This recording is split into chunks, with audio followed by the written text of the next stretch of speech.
Üdvözlöm! Papucsek Lelkes Viktória vagyok, okleveles pszichológus, gyermek- és ifjúsági, klinikai és mentálhigiéniai szakpszichológus, autogén tréning gyakorlatvezető.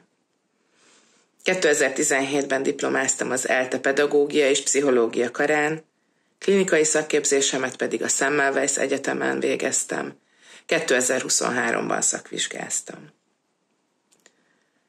Jelen platformon szívesen fogadok felnőtteket és serdülőket is.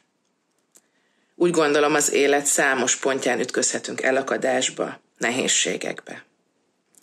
A közös munka folyamán figyelmet fordítunk ezen problémák kialakulásában és fennmaradásában szerepet játszó egyéni és kapcsolati tényezők feltárására, kezelésére. A serdülőknek főként a felnőtté válás, családról való leválás, identitáskeresés, pályaválasztás kérdéseiben tudok segíteni, továbbá fordulhatnak hozzám indulat- és érzelemszabályozási nehézségekkel is. Amennyiben úgy érzi, szeretné jobban megismerni és megérteni saját lelki működését, forduljon hozzám bizalommal.